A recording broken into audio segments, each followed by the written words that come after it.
très modestement, très humblement, eh bien, cette expo va à la rencontre des Montpelliérains et elle dit tout simplement merci. Merci à ces soignants d'avoir donné ce que l'homme peut avoir de meilleur en lui.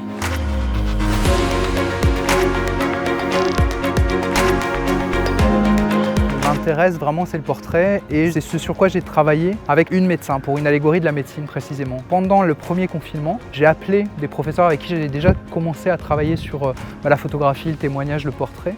Et ensuite, cette idée de faire des portraits, de se rapprocher du personnel soignant, a émergé autour de notre conversation et on s'est dit que ce serait une très bonne idée. Non pas de faire du reportage comme ça avait été déjà beaucoup fait au mois de mars 2020, mais de les prendre chacun indépendamment, de parler avec eux et d'essayer d'extraire une forme d'intimité. C'était ça le but. Vous savez, à Montpellier, la médecine et la santé ont une longue tradition humaniste de considérer l'homme dans sa globalité. Pour nous, l'art est essentiel à donner un sens à la vie des patients dont on prend en charge les pathologies.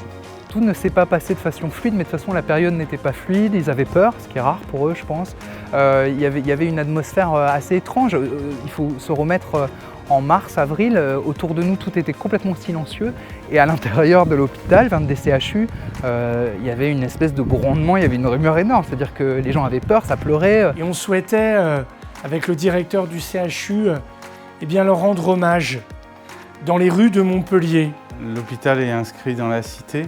Il vit avec la cité, il est desservi par des transports en commun, il est au service de la population de la cité et je pense qu'il peut participer à l'art dans la cité. Et puis ça explique une autre chose, c'est que Montpellier est une ville de la santé depuis 8 siècles. On a fêté les 800 ans de la faculté de médecine en 2020. Et c'est une ville qui veut témoigner son immense gratitude aux services publics hospitaliers, aux soignants, à ceux qui n'ont pas compté leurs heures, à ceux qui ont dompté leur peur face à cette crise. Ne pas oublier que derrière ces masques, derrière ces agents du CHU, il y a des humains et le travail remarquable de Cédric Matet, c'est d'enlever tout contexte dramatisant autour du Covid. Je suis très content qu'on voit leur tête, qu'on les voit plus seulement comme des médecins à la télé qui parlent de Covid ou comme des spécialistes, mais comme des humains, c'est-à-dire qu'ils nous ressemblent tous. Ils sont plus ou moins souriants, plus ou moins anxieux. Je suis ravi de ramener ces visages-là dans la cité, dans le centre-ville. Évidemment, cette expo ne porte pas tous les maux de cette période-là.